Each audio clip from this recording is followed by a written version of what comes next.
Paranormal. Welcome to Radio Paranormal.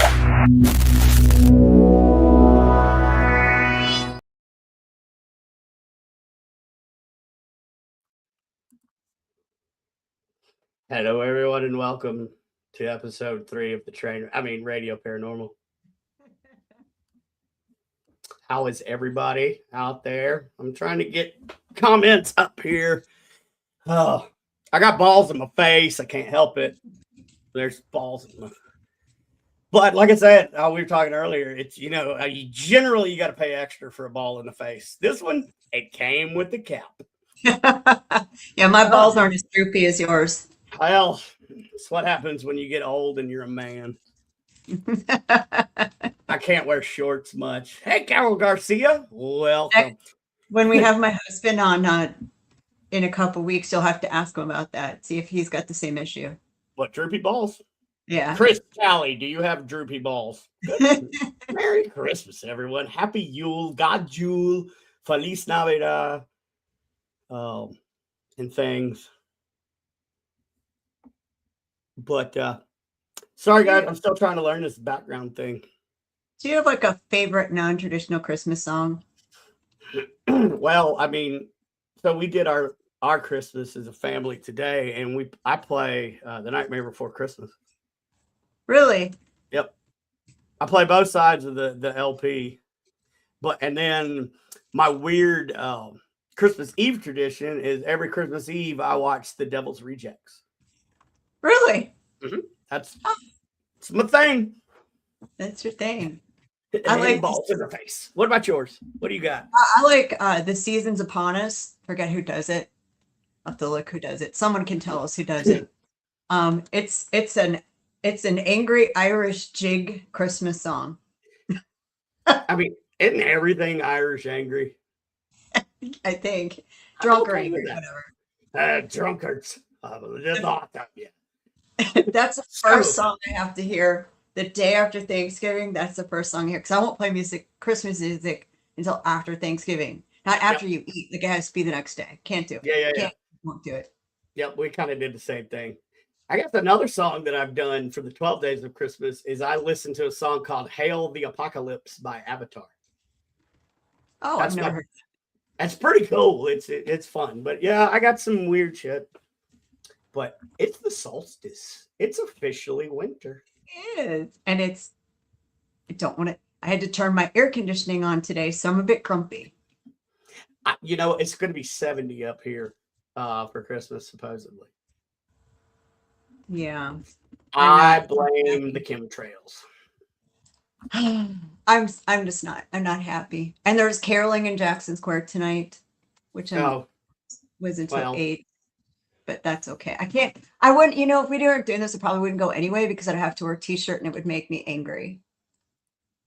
I don't like doing Christmas things in t-shirts, just a thing. No, I got my son like a Christmas ugly sweater t-shirt. Wouldn't that work? Yeah. Because, Nice. Like what kind? So, it's the Merry Kissmas. It's the Kiss ugly sweater. I love it. I love it.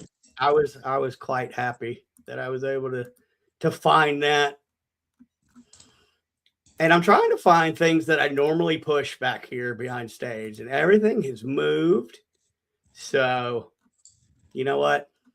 So it's the winter solstice, and I thought that I would talk about, just real quick before we bring on an amazing freaking guest, I thought I would talk about the actual role that gnomes play in this winter season, according to history and whatever you want to believe.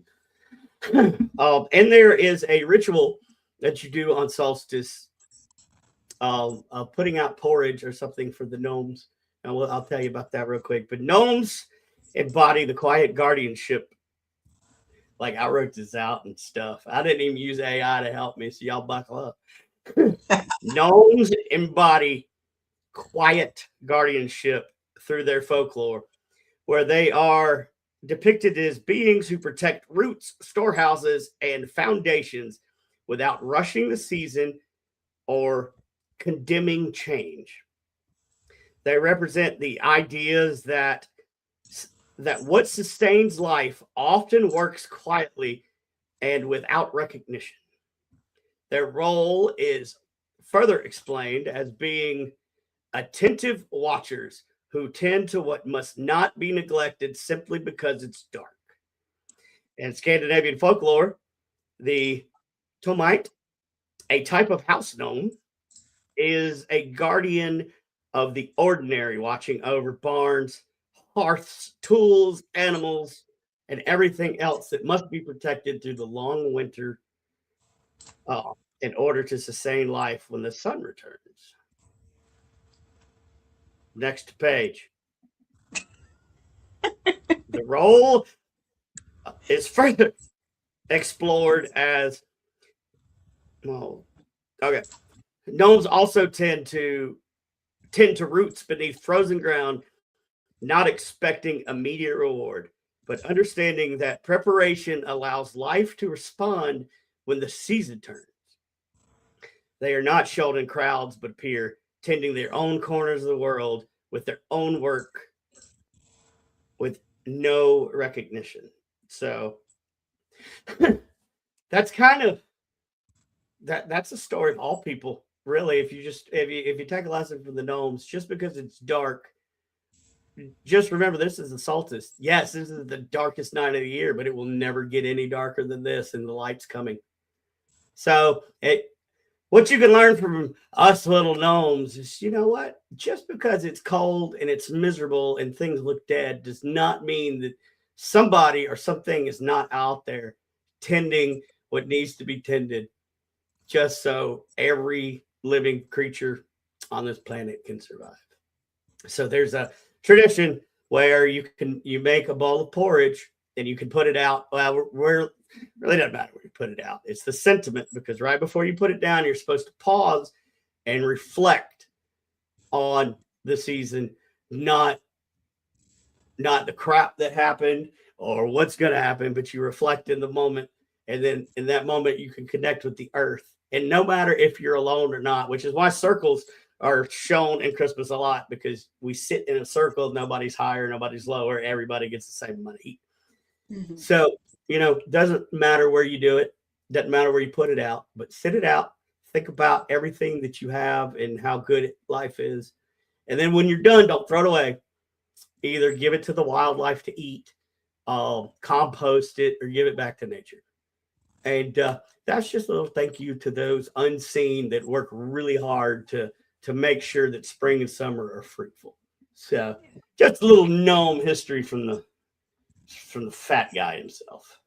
We do the same thing with the offerings on ancestor altars too. So if we can, we put them in the garden or into the earth, especially it's funny. I was dumping the liquor that I put on the family altar for into a specific plant in our courtyard, and my landlord couldn't figure out why that plant was doing so well. I'm like, it likes bourbon. I'm trying to catch up with everything. So, okay, yes, I'm not Santa. I'm his helper, but I got you. I'll bring you a Barbie. Let's introduce our guest while we go through the comments, shall we? Yes. Or shall you? Because I didn't pull up anything. I'm just weird. Oh, I got horrible. I mean, I know the guy, but you know the guy better. And he's amazing and deserves an amazing intro. Go.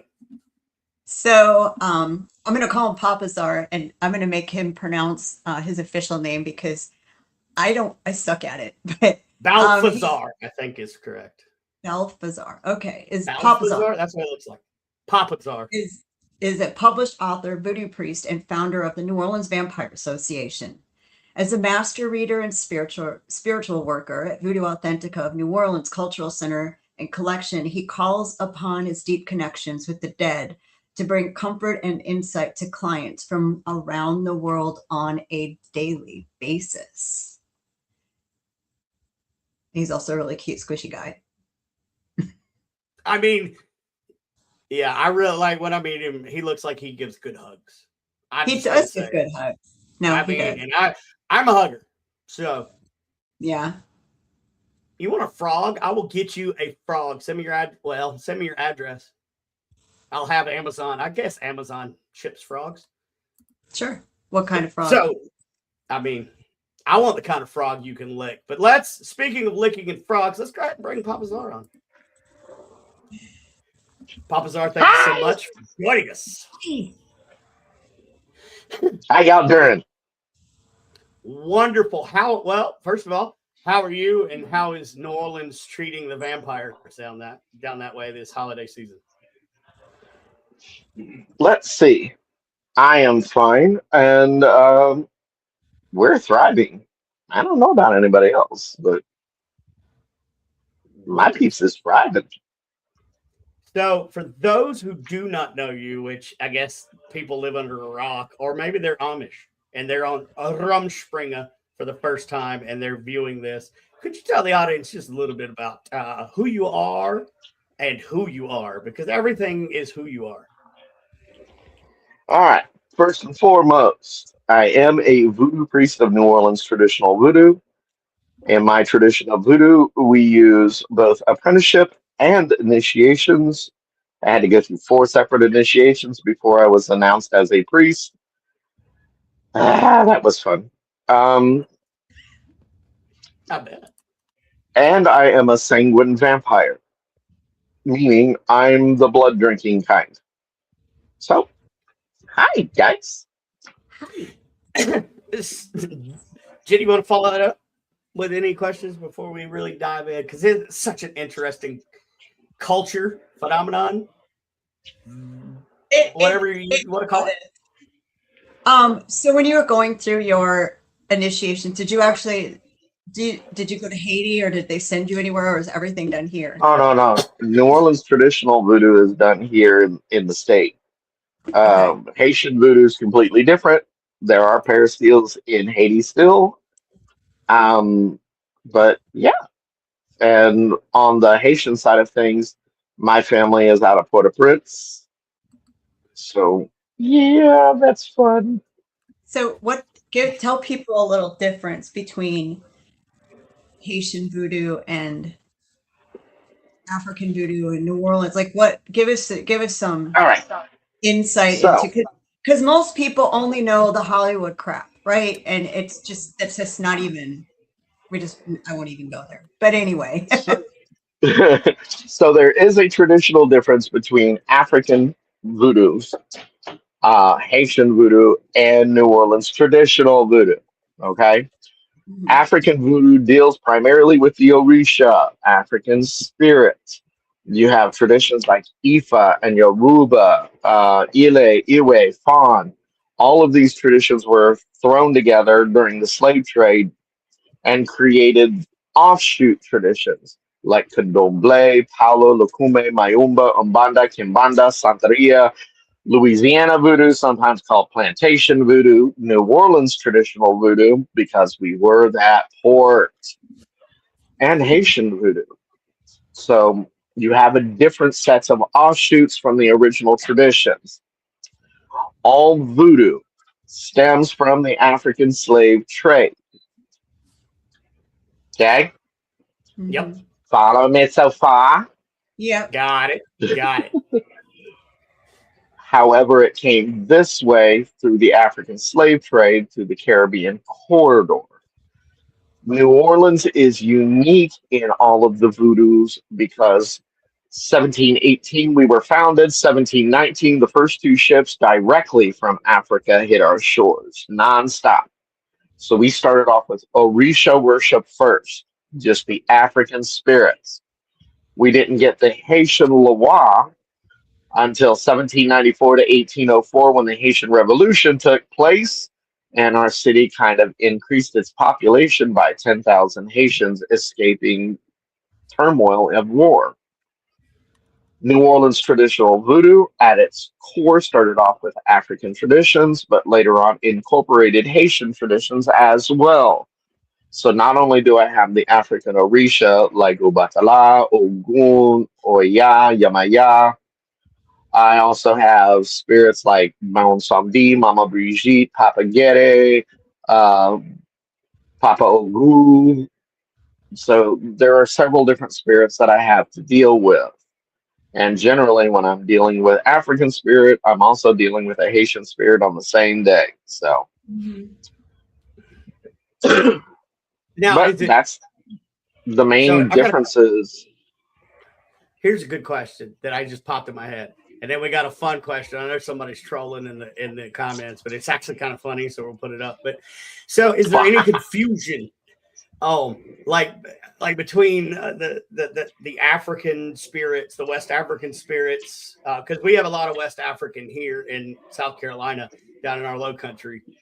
We've got the Geechee tribe, But I mean, do they interact fluidly, or is it confusing? Because that's a bunch of different deities. No, actually, it's not confusing at all. Each deity has its own representation on its own days. So dealing with the spirits themselves, and you can call them deities, but they're more akin to saints and angels. Okay. Now, the difference between Okay. voodoo and hoodoo is practical application. Voodoo was created where Catholicism reigned. Mm-hmm. So everywhere there was Catholicism, you have a form of voodoo. Hoodoo was created where Protestantism reigned. So, like Virginia, West Virginia, Tennessee, North Carolina, South Carolina, Georgia, Alabama, Mississippi, y'all have more hoodoo and root work than you do any of the actual voodoos. Okay. Yep. So, and the difference between the two systems is practical application. All voodoos will be couched in ceremony. There's a beginning process, a whole middle process, and an ending process. Starting with spirits like Elegba and Papa Legba, and going all the way into the dead spirits like the Gede. Okay. So, a while back, you were helping me with something, right? I was being attacked, and I think people need to hear this mixture, because I think, and correct me if I'm wrong, I think a lot of the different traditions in voodoo also are different because of what would we say, religion practiced by the white people, right, in the area. And so when you were helping me get rid of something that was attacking me, you had me say 2 Psalms. Yep. From the Bible. Yep. And that remember, voodoo here in New Orleans is traditionally bound to Catholicism. Right. So we use a lot of the Psalms in order for us to deal with specific things like spiritual attacks. But that's also why I make my Begone Evil fucking shit oil. Which I have a bottle of. I love it. I love it. We do have a question from the audience while we are in depth in the voodoo, and it's quite a good one. By the way, keep your questions coming. I'm starring them in the background, and we're going to bring them up. So please keep these questions coming. So, David says, how does voodoo benefit you as a person? I think that's a pretty fair question. All right.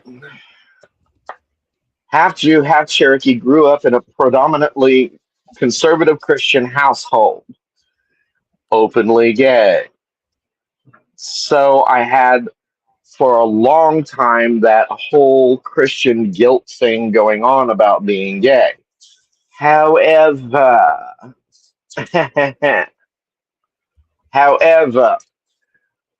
voodoo helped me more accept myself. Okay? It allowed me to better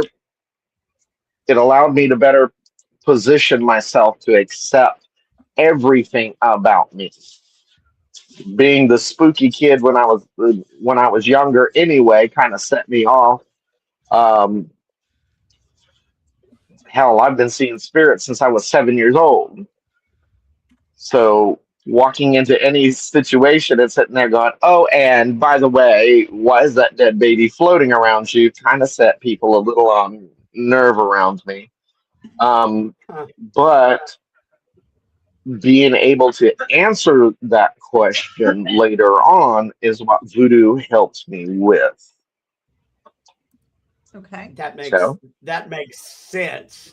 I had a similar now journey, but also with voodoo, I've gone from like literally 56 pills a day for my leukemia to 7 because it helped me balance out my spiritual and physical energies. So yeah, voodoo has helped a lot. that makes sense. When I was trying to get sober, yeah, and I grew up Southern Baptist up here in South Carolina, but it didn't click, and I didn't start helping myself until I started learning Buddhism. So I'm your Horengekyo. I remember that one. Yes, sir. And then, it's kind of weird when you just step out of, like you said, the Christian guilt. And I don't think there's nothing wrong with being a Christian as long as you're Christ-like, not church-like. But yeah, there's a big difference in that. Yeah, huge difference. And we'll get into that maybe on an episode down the road. But, yeah, I grew up Catholic. We know the Catholic guilt for sure. So you just got to step out of your Catholic guilt is Jewish guilt light. Yes, no, it is. It's funny, but where I grew up, we had a bit of Yiddish and we weren't even Jewish. We spoke a lot of Yiddish in our slang. It's funny. So here's the question: what is your favorite brand of suntan lotion? Honestly, Copper Toe. Fair. What's the SPF? It depends on what I'm needing. Gotcha. If I'm going to be out in the sun all day, I get as much SPF as I can. Same. If I could find SPF 5000, I would use that. What about the problem with being a vampire is that funny big fiery ball in the sky. Vampires are really sensitive to energy, and what is that? It's a lot of energy. So yeah, it is fair. Oh, we got Michael Gagliano from Para with the Normal jumping in. Hey, Mike, I hope you're doing good, buddy. Hey, Mike. Oh, he's hilarious. Okay, we have. Hi. Like, oh my God! If you've never met Mike, then you've never lived. So check out Mike and Marilyn Bass. They got a show on Beacon TV called Para with the Normal, and they have a podcast. Please go check them out. I love both of them. Anyway, enough of giving you free shit, Mike. So there was a question. I guess we'll flip back and forth here. So, and this is a good question. And I know that a lot of people have this specific question. And I know your answer, but where do you get your blood? Yeah, I know it too. Donors. I actually have 4 different donors that I get to feed from.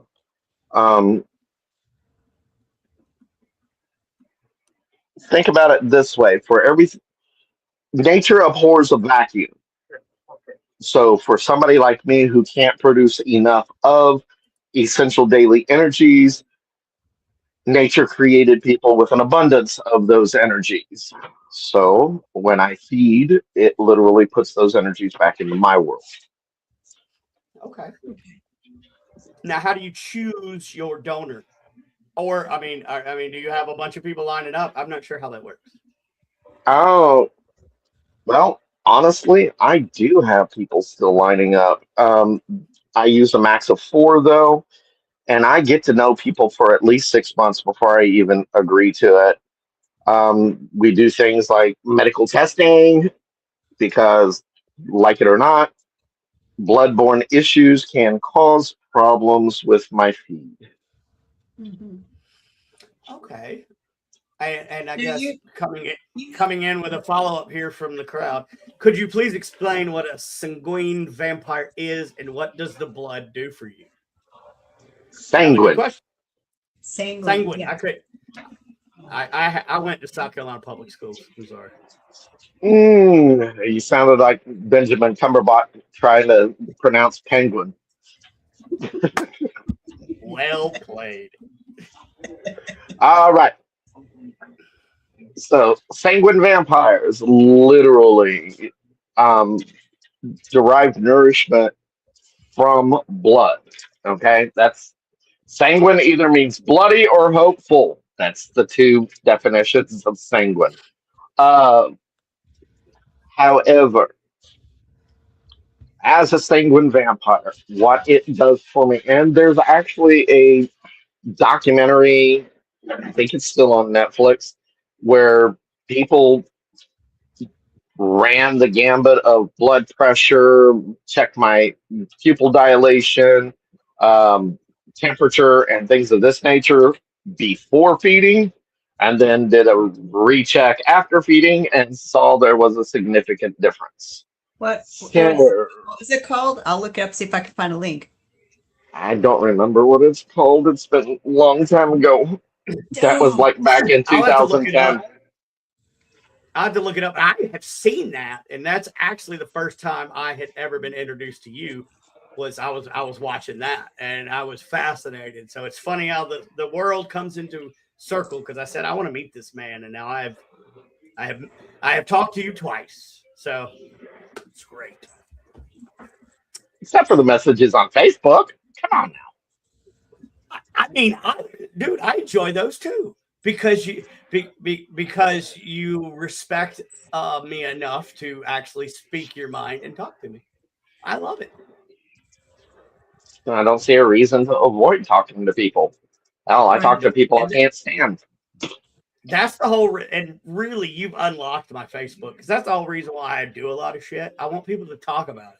I don't want you to get in a fight. I want, because, when somebody said no politics or no religion, don't talk that. Well, that's where everything went downhill, in my opinion. But no, like, I was telling Jennifer, I said, I love it when you post on my personal stuff, because it's always respectful, but yet you stand by your point. I love it. Well, I'm firm enough in my belief, and over the years, through trial and experimentation, I've even gone to psychiatrists and medical doctors to find out what the hell's wrong with me. But yeah, so they're documenting that anything you wrong have a with physical anybody. need, right? yeah, Go ahead. You have a physical need. Because I remember when we did the Marie Laveau investigation, because how much of a normal do you drink roughly? anywhere between an ounce to 6 ounces, depend on how physically and spiritually I am active during the week. Okay. And I drink about 2 to 3 times a week, again, depending on how physically or spiritually active I am. Because after we did that Marie Laveau house, you said you had to go feed. Yeah. There was some nasties in that one side. Yeah, especially the demon in the back room. Yeah. Come on now. Sorry, I'm not ignoring you guys. I'm trying to find this Netflix thing. The Netflix thing. However, by looking for that, it did lead me into a question. And what is your opinion on Jacques Saint Germain? My honest opinion? Yes, sir. I think he was Count Saint Germain. Okay. I think Count Saint Germain got tired of romping around Europe and came over to the New World. And I found they tell that vampire story on Ursuline and Royal at that red house. But what they don't know is next to the Royal Pharmacy is where Saint Germain actually owned property. And I found that in the New Orleans historic, like their property records. Yeah. So there really was a gentleman by Saint Germain who owned property right there, but not that house. So David, I'm starting to like your questions, man, because you're not really scared. So he says, some great things about Christianity, also some negative things such as guilt and not fitting the Christ-like mold. What are some of the negative things you experience while practicing voodoo? Fair question. In all honesty, the only negative I've come up, and it's infrequent. It's infrequent, and it only comes from American practitioners that have initiated overseas. Is you get a lot of these people that have an almost purist view of voodoo. But voodoo at its core is an adaptive belief system. Okay. So it's going to constantly accept anything that makes it stronger, not things that weaken it, dilute it. And being sectist has a tendency to dilute things quickly. I mean, there are 308 different versions of Baptist because they all went sectist. Mm-hmm. Right. And so one of the places we go, there's an elemental in the back courtyard that we don't talk to, and we won't. The owner won't tell us the name because she says if you name it, you claim it. It has something to do with voodoo, but just like angels in Christianity, and the balance from that, the demons. Would you say voodoo has the same equivalence? First of all, voodoo does recognize that yes, there are evil spirits in the world. However, we do not name them. Okay.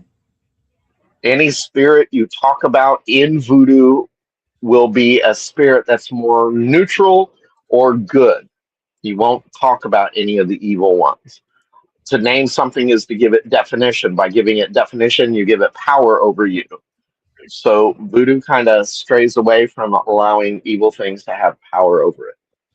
Now, and not all the spirits in voodoo get along, isn't that right? Because you've got in Voodoo Authentica, there's a room where the Marie Laveau altar is, where one is, and then the other one that doesn't get along is in another room. Like they can't see. Ursula Dantor and Ursula Fueda, they are sisters, and like all sisters, they have a tendency to vie for attention if they are in the same room. So it can create a very staticky flow. So they are separated. They are even put on separate altars in peristyles and temples. So yeah, there are spirits that don't get along. In African spirits, the only reason Oya and Oshun get along is if Oba's standing there between the two of them. There are three wives for Shango: Oya, Oba, and Oshun. So, in kind of one of those things where you always have to have somebody hold somebody's damn hand. Fair. Hey. I think one of my voodoo spirits, her name is Oh Shit. Good. That's when we have testicle difficulties. Right, yes. I'm telling you. So I know there's people out there. We'll go back to vampire stuff, if that's okay. And I know there are people out there that maybe I can't believe if Mike Gagliano, I never say his Mike G. I can't say your last Mike name. He would be the one to ask this. So I'm going to channel my inner Mike right now. It's going to be great. And people ask me this stuff on our ghost hunts from time to time when we talk about vampires. So they want to know, and I know the answers to these questions because I've asked them before. Does diet make a difference in the taste of the blood? Yes, good question. It does. Let me be perfectly abundantly clear. Vegan blood is bland as crap. I don't know why I'm excited about that, but I agree. And I know I've never had it. You will find that sanguine vampires do have a favorite blood type. Mine is A positive. I like a more well-rounded diet. So if the person has a better diet, then it seems to work better for me. Mm-hmm. But I've also done things like there's an episode of another documentary that I did where I did a feeding on a man named Dr. John Edgar Browning. And I literally told him he needed to drink more water because his blood was sluggish. I'd seen that episode.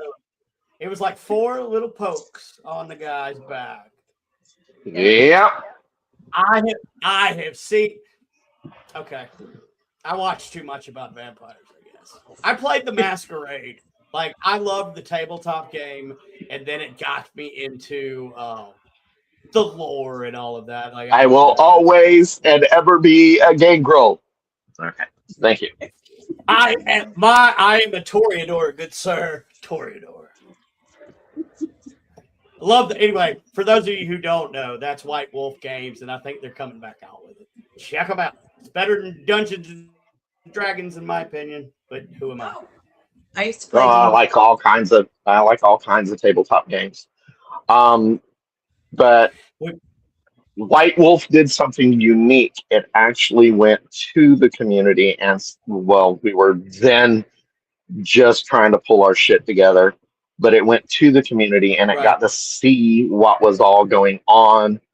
And it came up with a whole list of names and backstories, and yeah, it was fun. So I mean, there's a documentary out there for the nerds that are watching about White Wolf and Vampire the Masquerade, and they interview the original artist and how he came up with it. So it's pretty good. So yeah, I'm a nerd. I can't help it. So you hello, Russell Riddles. Thank you for tuning in. Oh, hey, Russell. You also founded a group here in New Orleans. Is that correct? A vampire group, a family? Traditionally speaking, 2. Okay. I created the House of Mystic Echoes October 10th of 2000. And then shortly after that, the New Orleans Vampire Association became a thing. Now, the New Orleans Vampire Association, unlike other councils around the country, is a round table. There is no one leader. Mostly because anybody who specifically leads an organization tends to have their head so far up their ass, they start acting like a megalomaniac. And I didn't want to fall into that category, so I purposely set it up as a round table. We do have lead on different things, like I'm the lead for the homeless outreach projects. So when it comes to doing things for the homeless, I'm the lead on that. Otherwise, I just posted those links for anyone to the homeless outreach page of Nova, and you have an event coming up, don't you?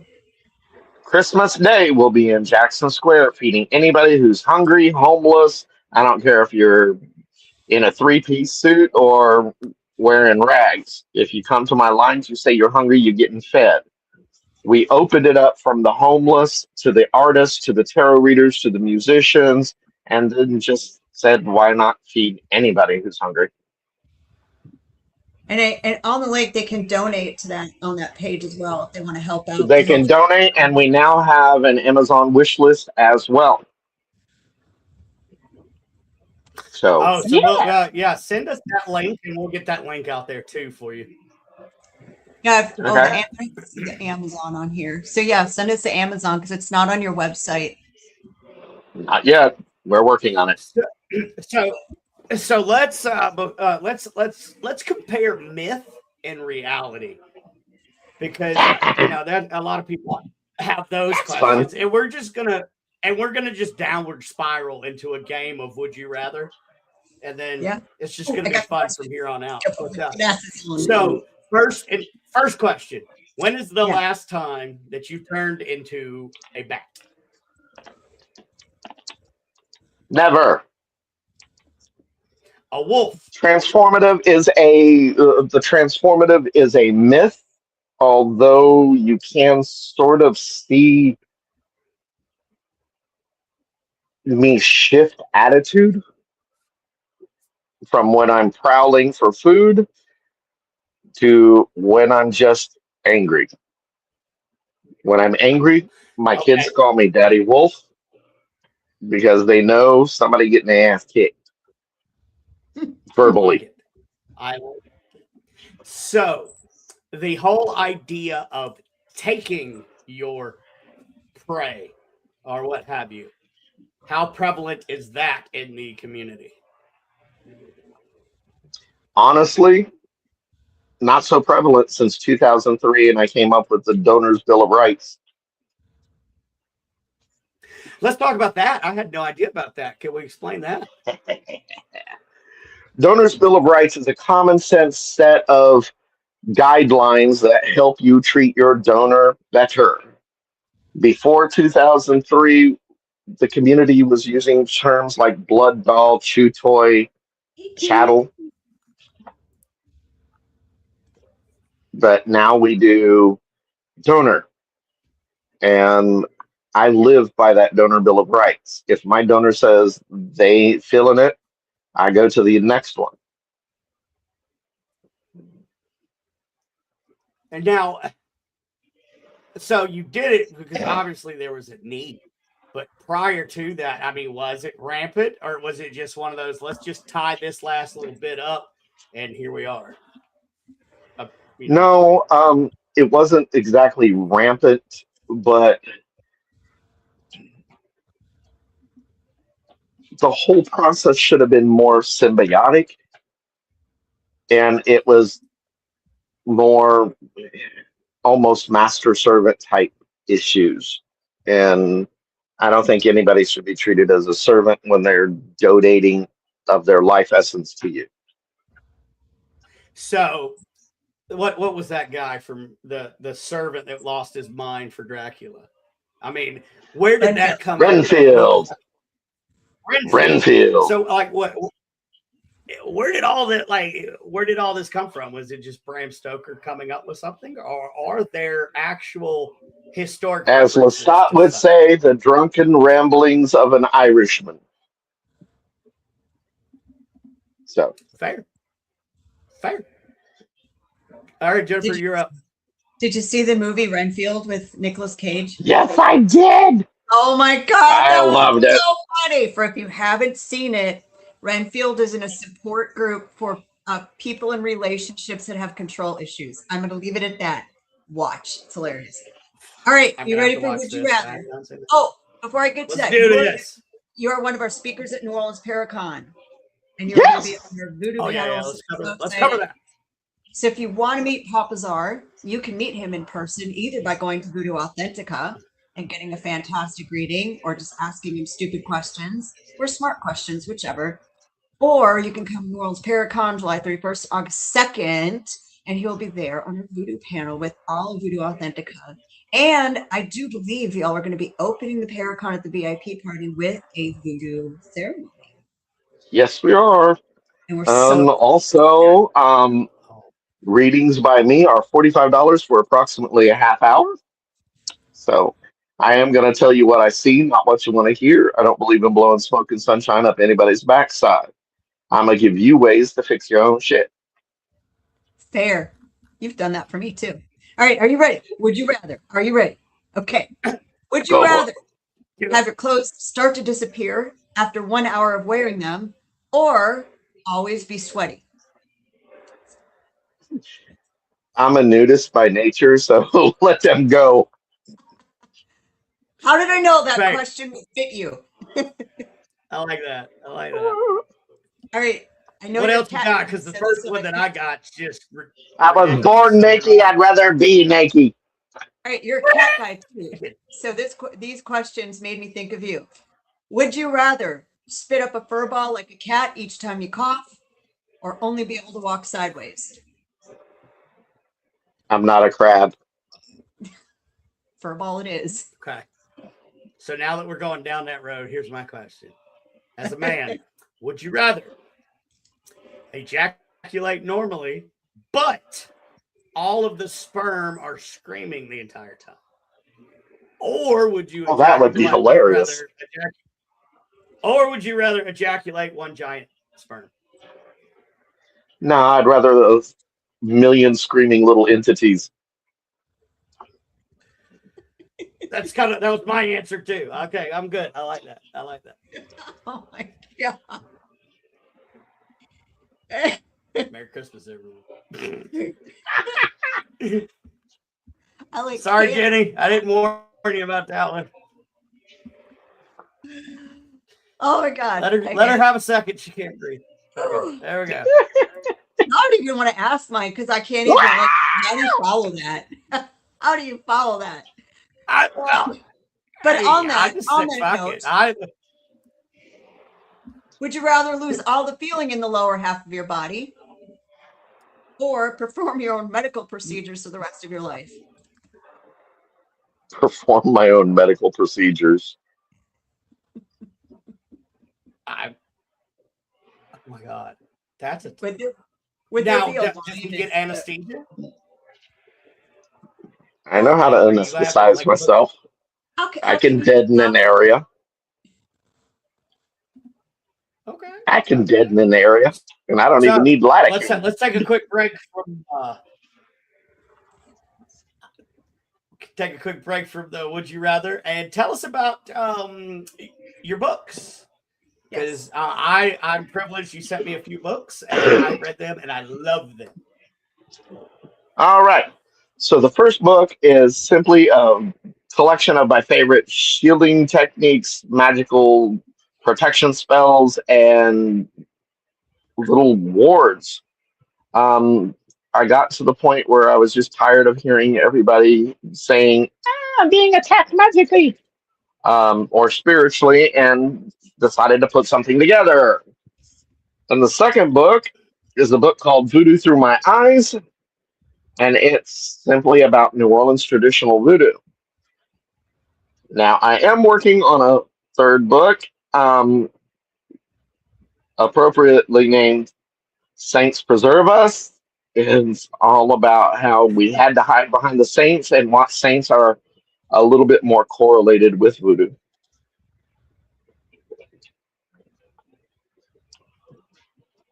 I do have your shielding book too. Yeah, I like that book. Look, I have like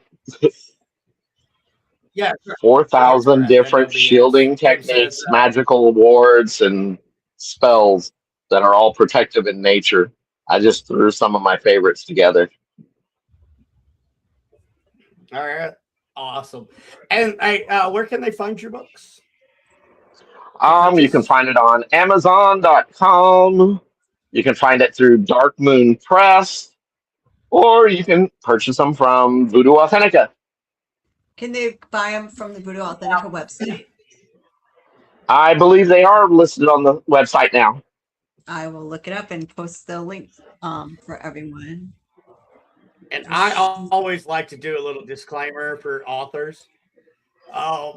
I personally do not support Amazon and buying books from authors that you can buy from directly, because Amazon does not pay our authors what they deserve. Please try to buy it directly from the person, and plus get it autographed if you get it directly from the person. So if you can go to Voodoo Authentica online or in person and pick these books up, so we make sure all the money goes back to Papa Czar, and some of it can go back into helping feed the homeless, which that's kind of near and dear to my heart as well. So I just put now let's get back to the mayhem.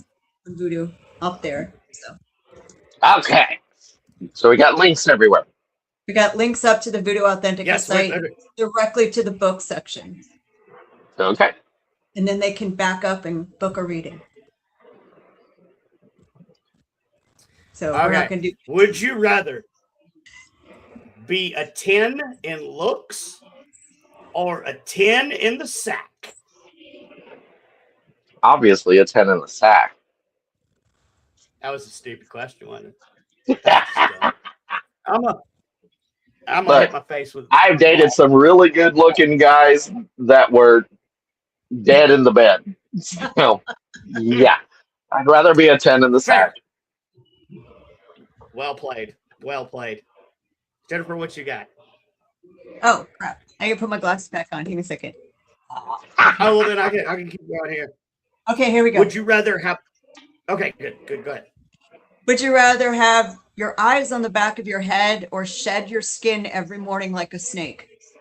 Shed my skin every morning like a snake. You think you feel really young and look really young all the time, don't you? Less time in the shower, that's for sure. It's like some great exfoliation. I mean, isn't that the best exfoliation ever? Is just fucking. That's crazy. Speaking of exfoliation and not looking like you're 52, Jennifer, tell us about some facial products. Oh, all right. So Miura is the products that I use. Yes, I am 52, and no, I don't use filters. Papazar, do I look like this in person with makeup? Yes, you do. Thank you. So they have some great holiday. Hey, I don't look 60. No, you don't. See, you use Miura, don't you? No, you don't. They've got some great holiday sets. Their skincare is amazing. Their night cream feels like you're getting an instant facelift. Like you can just feel your skin just kind of sucking up. So it's fantastic. They've got an under eye cream that takes away. You can do on one eye and not the other. Take a picture before and after. You're going to see a noticeable difference in your eye. So jtally.miura.com, then that will support me and the product. So thank you very much. And Merry Christmas. Great gifts for women and men. Also got some weight loss stuff too. If you want to prepare for your New Year's resolution that most of us don't ever keep. I kept my resolution this year. Did you? What was it? Can you say? Yeah.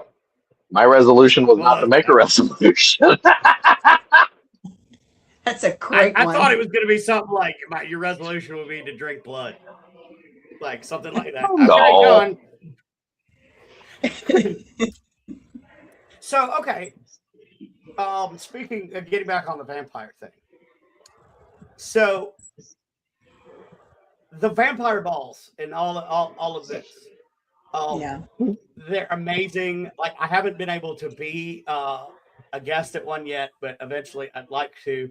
But can you talk about what goes on at these vampire balls? Because a lot of them are to raise money for nonprofit work, I think. Some of them are, yeah. Here in Louisiana, in New Orleans specifically, we have 3 different balls that happened. We have the Endless Nights Ball, we have the Anne Rice Vampire Lestat Ball, and we have the Dark Gift Alliance Ball. All 3 of the balls have, at some point or other, been very important to me. The Anne Rice Ball, simply because I was a fan of Anne Rice and her work, but also I was one of those people that could identify readily with some of the characters, especially the Torment.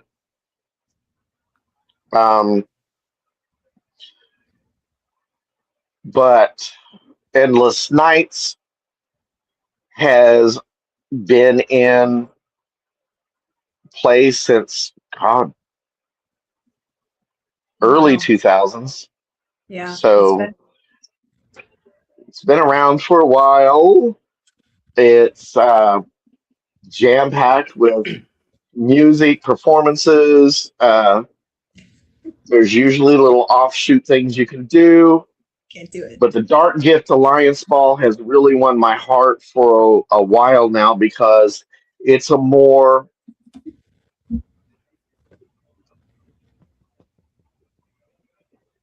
I can carry on a decent conversation with people without having to scream over the music. Oh, fair. So now I don't have to go outside to talk to people. I've run into a couple of vampires. Are they invite only? I don't know. Public. Dark Gift Alliance and Endless Nights and Anne Rice put their tickets on sale roughly beginning late January, February, and continue to go until they're either sold out or, Okay. there's even times where they will make last minute sales at the door. Yeah. Definitely. So if and you've by the ever way, wanted to go to a vampire. yeah, you need to go. I've run into a couple Come of on down. vampires on their way to said balls, and I was really sorry I had to work because they seemed like a pretty fun freaking crowd to party with. Just Yeah, we can be. We can be fun. I mean, who I better thought they than the night crawlers to party with at night? right. Well, I thought they were there for my ghost hunt because they were in the bar where we meet. And I was so excited. I'm like, ooh, I get vampires on my ghost hunt tonight. They're like, no, we're going to the vampire ball. I'm like, no, be on my ghost hunt because y'all are fun. So there's one vampire that I'm going to try to find while I'm down there. And all I know is his description. He's a tall, well-dressed black gentleman with dreadlocks and solid white eyes. I have seen him once. And he said he lived in New Orleans. But I don't know. So that's going to be a fun. Can we play like, what do they got? Like a scavenger hunt for vampires? Is that a thing? Are we playing Where's Waldo Vampire Edition? Yeah. Hey, where's Vampy? Let's play. Now, I will tell you, sometimes he hangs at the apothecary, sometimes he hangs at the cafe, but he can usually be found around the St. Anne area. Yep. I swear to God, I was like, I have been thinking, I know I hadn't met this individual, but then I'm like, is he real? Because he was like to the nines. Okay. Yeah. So those are all in my neighborhood, Brandon. So yeah, when you're here for the things, for the stuff, I'll take. We'll I can't wait. I have never stepped foot in New Orleans, or excuse me, New Orleans. So everything is going to be. I'm going to be like, right? Okay. Yep. Don't you dare say Nolans. Well, hey, why not? It's New Orleans. New Orleans. It's New Orleans when you are rhyming it in a song. Yes.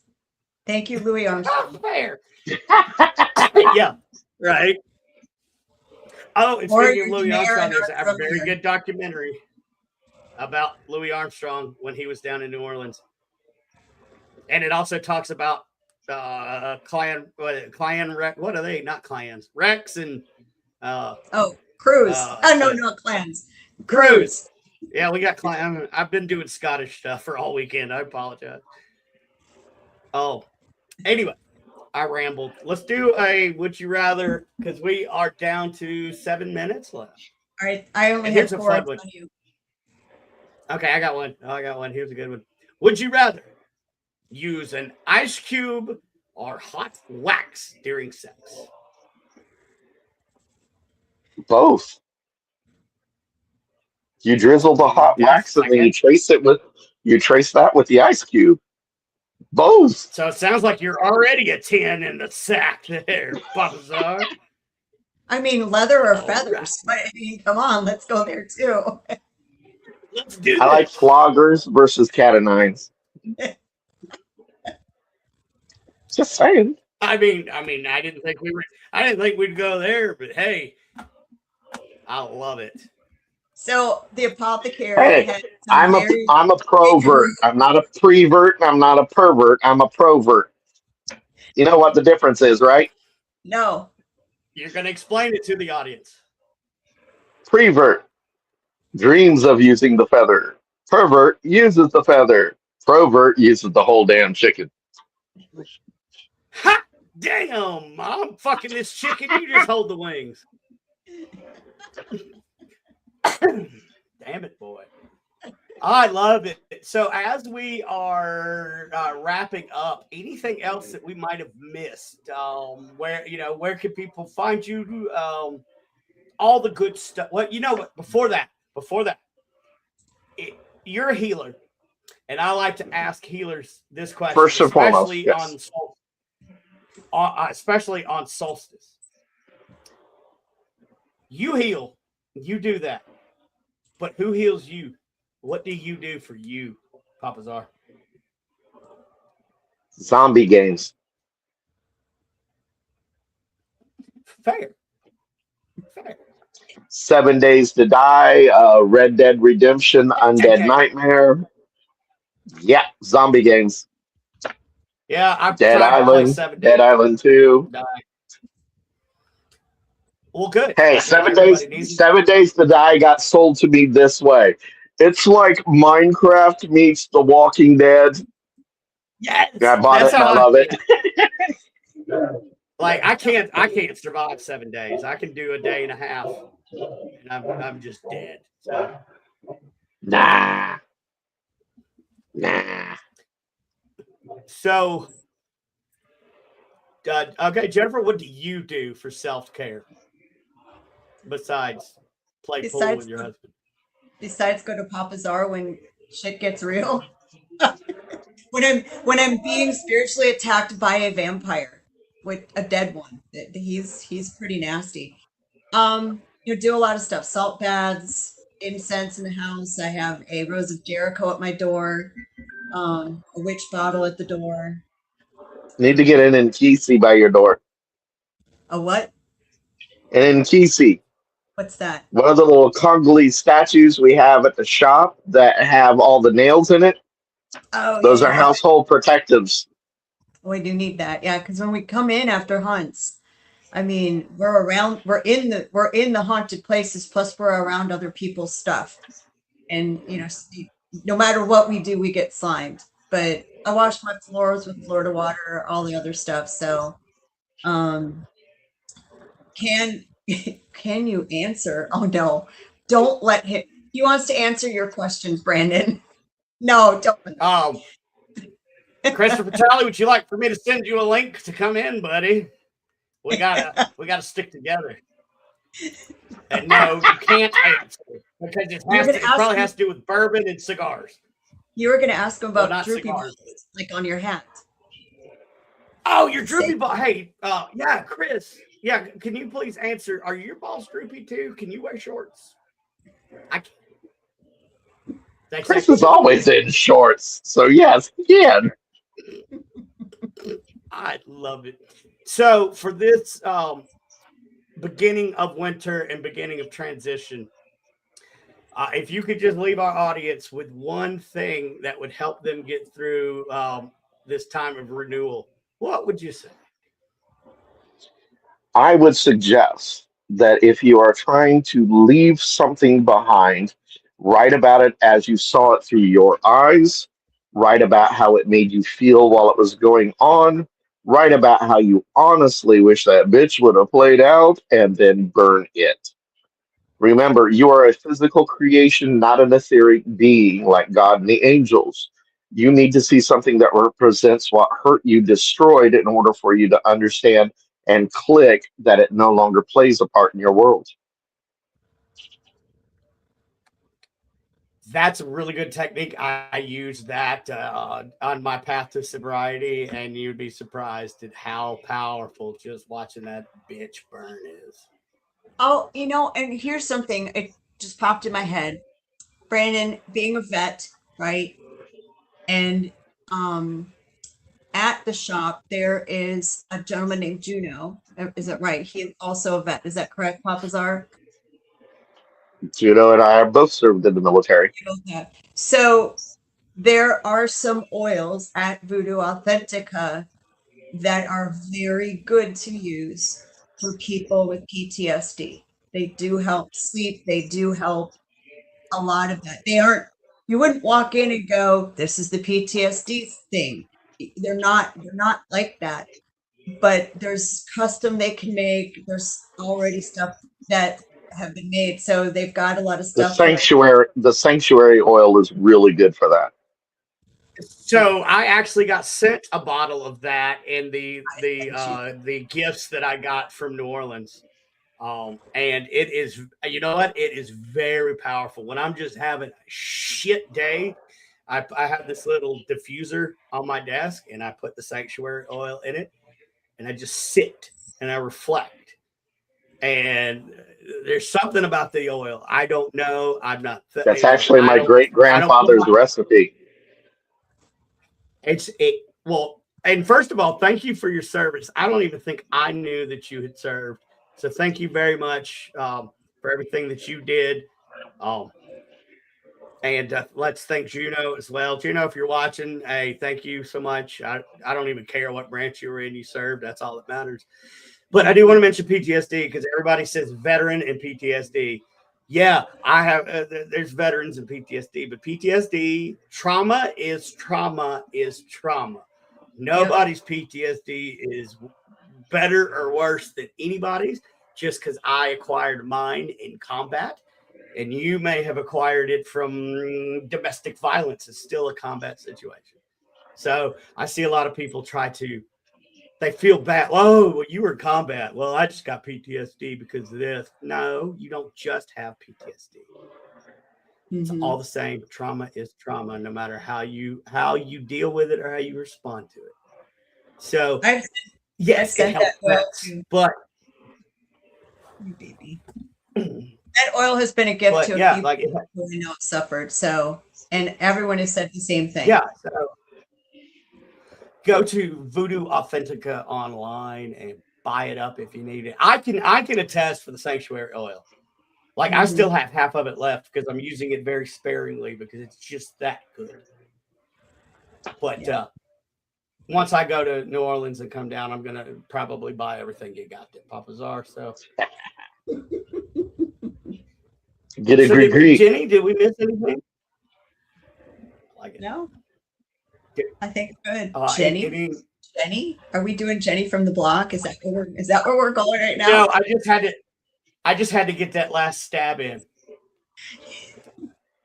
You know I hate that. Go. Only my mother can call me Jenny. Me. Don't still suck. Anywho. Don't. How about that catch last night, last minute? Dub Bears. Papa's R, thank you so much for coming on and putting up with the mayhem that is Radio Paranormal. I did notice. I'm always we finally got we finally got the intro correct, and I did notice that our graphics guy did put two of the things that I love burning: sage, and there's a joint in the ghost's mouth that I noticed. Just saying. Cigar. It's a cigar. Yeah, it is cigar made by the company called Joint. Y'all, please, God Jewel, Merry Christmas. However you spend it, just spend it with family or friends or a loved animal that gets you through the long winter. It doesn't have to be people. But remember the circle this year because nobody is above it. Anybody and nobody is below anybody. We all sit in a circle around the fire and we enjoy the same amount of heat. I love each and every one of you guys. I don't really have like an ending. Mama J, Mama Jen. See, that doesn't work either. Mama J. What do you got to take us out? Mama J. I couldn't. Mama J.